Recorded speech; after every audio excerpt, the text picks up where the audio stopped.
Living alone in the heart of Oregon was supposed to be my escape, my refuge from the chaos of city life. My name is Lily, and for the past year, I've called this remote cabin in the dense forest my home.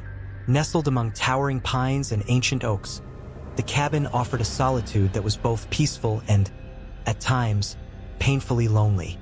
I had always been drawn to the quiet, to the kind of life where I could lose myself in the pages of a book or the beauty of nature.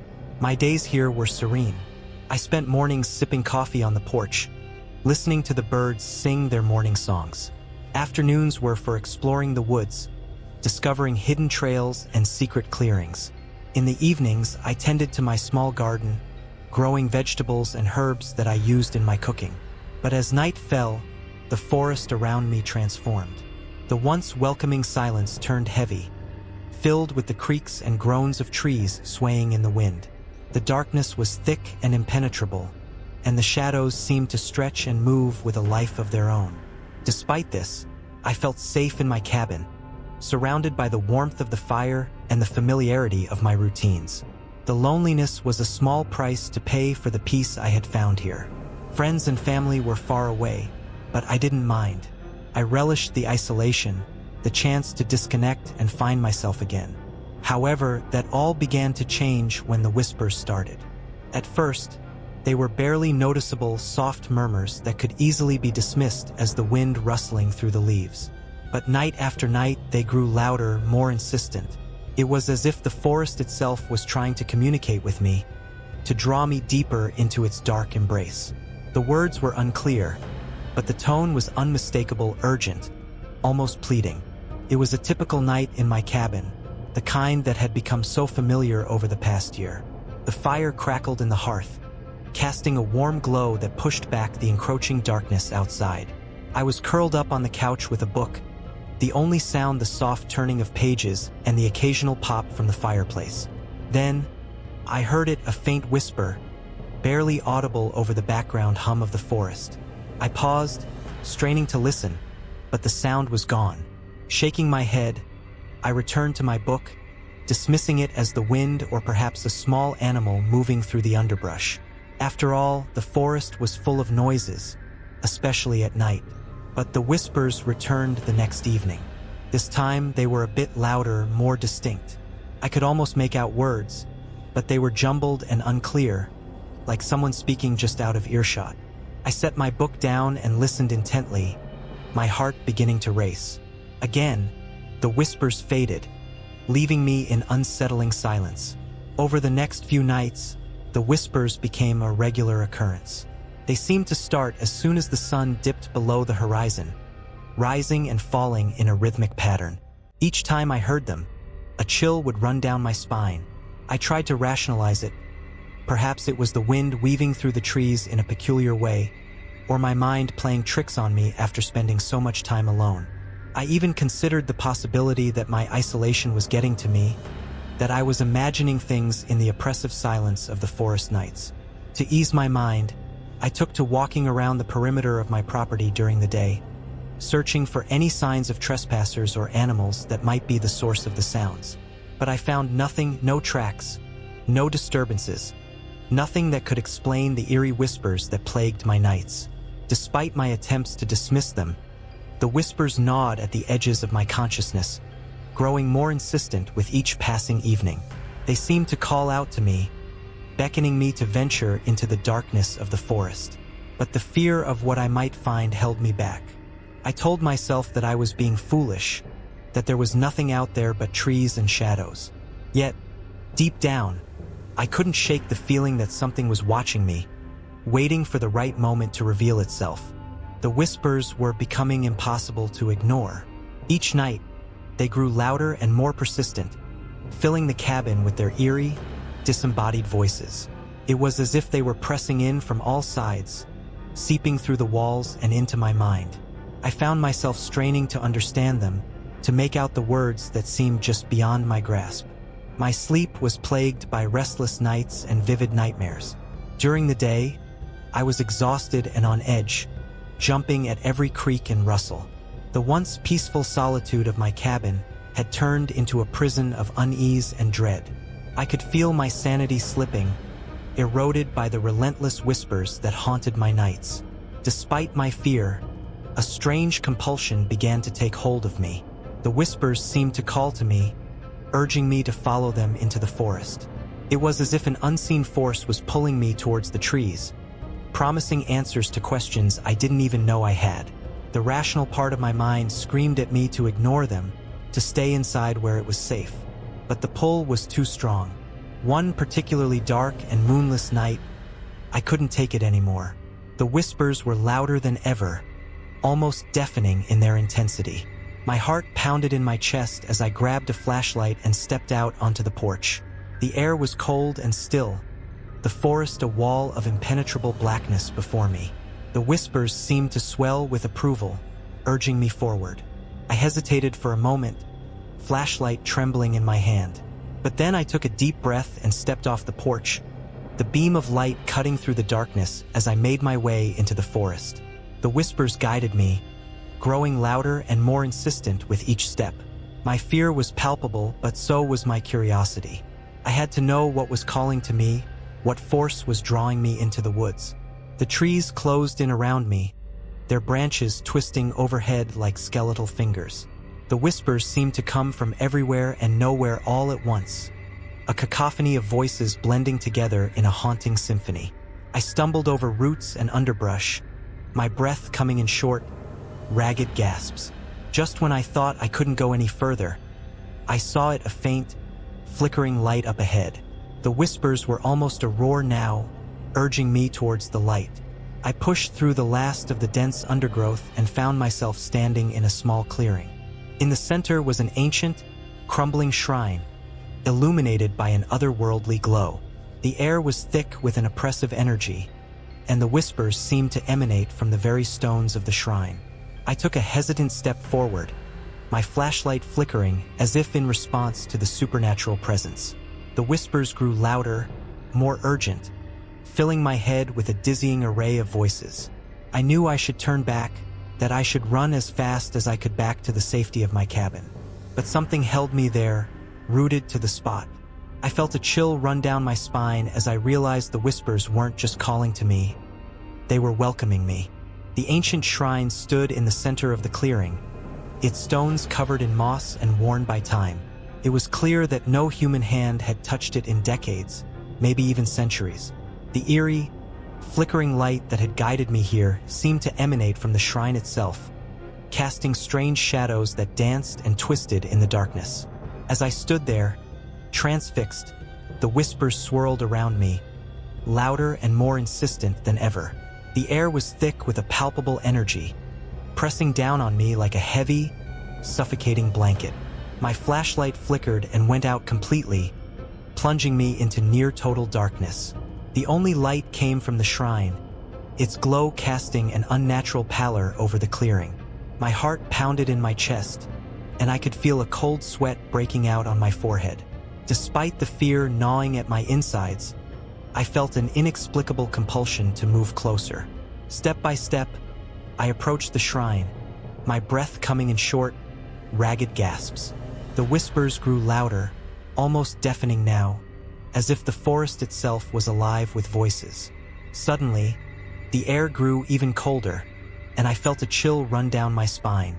The hair on the back of my neck stood on end, and I could sense that I was no longer alone. There was a presence here, something dark and malevolent that seemed to be watching me from the shadows. My instincts screamed at me to run, but my feet felt like they were rooted to the ground. As I reached the shrine, I saw something that made my blood run cold. A figure, barely discernible in the dim light, stood just beyond the edge of the clearing.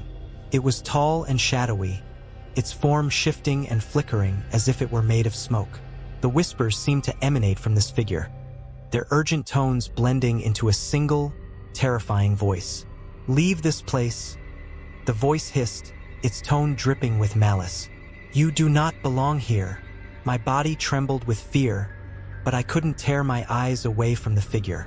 It began to move towards me, gliding silently over the ground. As it drew closer, I could make out its features, hollow eyes that seemed to pierce into my very soul, a gaping mouth that twisted into a grotesque smile. The smell of decay filled the air, and I gagged, struggling to keep my composure. In a desperate bid to escape, I turned and ran, my feet pounding against the forest floor. The whispers followed me, growing louder and more frantic with each step. Branches whipped at my face and arms, but I didn't stop. The figure's presence seemed to chase me, an oppressive force that pushed me forward through the darkness. Finally, I broke through the tree-line and stumbled into the open space around my cabin. I slammed the door shut behind me, my chest heaving as I struggled to catch my breath. The whispers were gone, replaced by the deafening silence of my sanctuary. But the fear remained, a cold, gnawing dread that told me the malevolent presence had not left me. I knew then that I had made a grave mistake by venturing into the forest. The shrine, the figure, the whispers, they were not of this world. And now, I had brought something back with me, something dark and vengeful that would not be easily appeased. The whispers didn't stop when I returned to the cabin. If anything, they grew more persistent, more invasive. They followed me into every room, lurking just at the edge of my hearing, a constant reminder that I was never alone. The figure from the shrine was always there in the shadows, a looming presence that filled me with dread. My nights were plagued by terrifying visions and inexplicable occurrences. I would wake up to find furniture moved, objects shattered, and strange symbols scrawled on the walls. The whispers seemed to come from everywhere and nowhere all at once, growing louder and more frantic as the days passed. Sleep became impossible. Every time I closed my eyes, I felt the cold breath of the entity on my neck, whispering in my ear. I began to see shadowy figures moving through the cabin, flickering at the edge of my vision. They would disappear as soon as I turned to look, leaving me questioning my sanity. Poltergeist activity became a daily occurrence, doors slamming shut, lights flickering, items flying across the room with no apparent cause.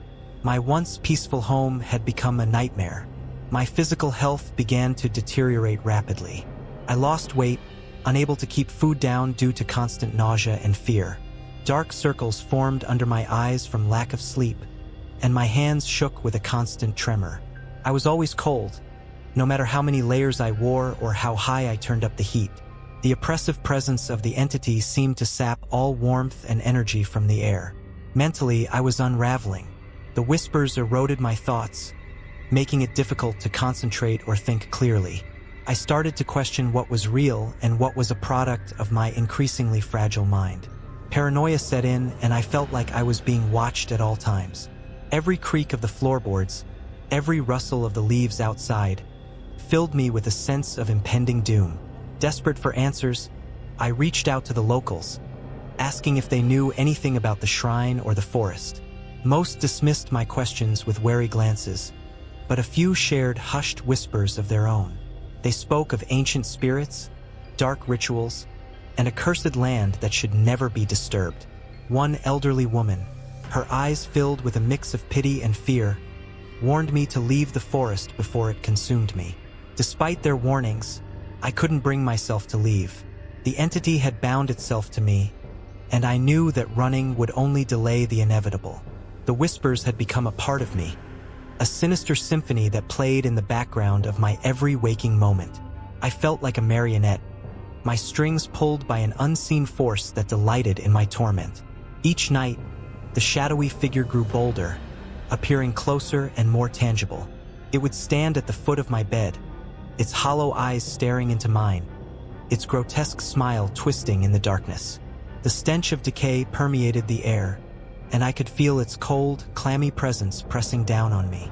I was trapped, caught in a never-ending nightmare from which there was no escape. I knew I couldn't go on like this much longer.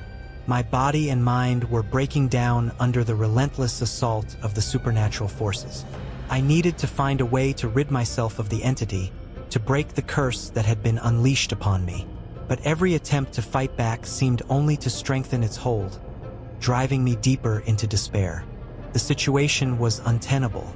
I knew that if I didn't act soon, the entity would consume me entirely. Driven by desperation and the thin hope that I might find a way to break free, I decided to confront the source of my torment head-on. Armed with nothing but a flashlight and the remnants of my courage, I set out once more into the forest, towards the shrine. The whispers were deafening now, a cacophony that seemed to vibrate in my very bones. They guided me with an urgency that bordered on madness.